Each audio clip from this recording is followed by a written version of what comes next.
I want to speak to those who voted to kiss the ring and perhaps the rear end of China's dictator Xi Jinping.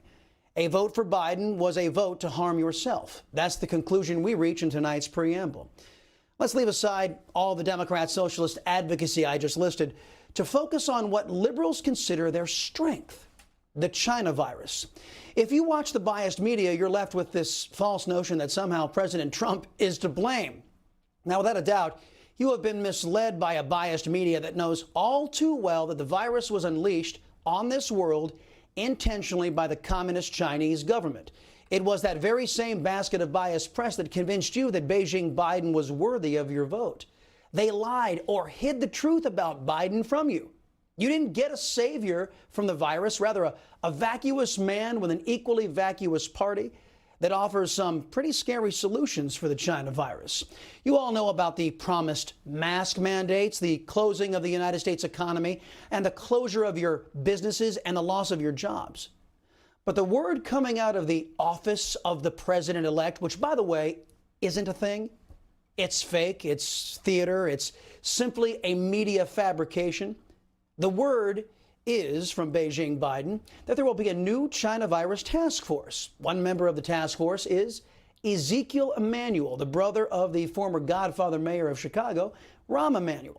Everyone knows that the most vulnerable group to the China virus is those who are over 70 years old. Well, here's the guy Biden wants to weigh in on how to approach defeating that virus. Emanuel, a doctor, a so-called medical ethicist, argues that life after 75 is not worth living. Ezekiel Emanuel questions, quote, whether our consumption is worth our contribution, end quote, in old age. In other words, a guy who questions saving the lives of older people is now in charge of how to best protect older people from the virus that can be lethal to them. Great voting, liberals. By the way, Beijing Biden has a message for all of you Trump supporters out there who voted against socialism. Watch. This election is over.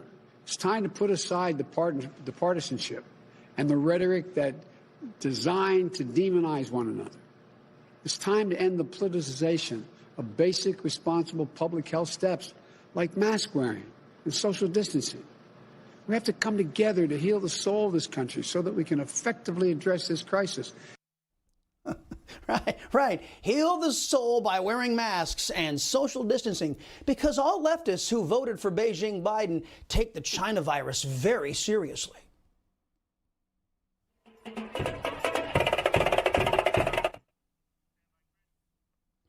Oh, yeah, that looks pretty serious, folks. Really serious to me. After Fox and CNN called the race for Biden on Saturday, Biden's supporters packed the streets, some not wearing masks. No social distancing was seen at these super spreader events all over the country.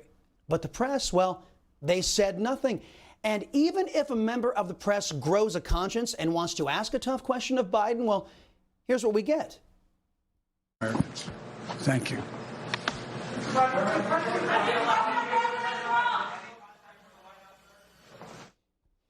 If Trump's legal challenges are not successful, get used to that. After 4 years of President Trump being the most accessible president ever, the press will now tell us that it's okay, in their little minds, that Biden never has to answer a question. Their reasoning will be, they will say with a straight face, it's because Biden will tell us all what to do, not the other way around. And this way, there will be no conflict. We will all come together and do as we're told, because there will be no choice. There will be no voice in a Biden administration for we little Americans. And that's just like the press and Biden voters want it. You just watched Newsmax TV, America's fastest growing cable news channel, now in more than 70 million homes. You can get Newsmax TV on your cable system or check your cable guide. And if your system doesn't carry Newsmax, call them, tell them you want Newsmax TV, because we're real news for real people.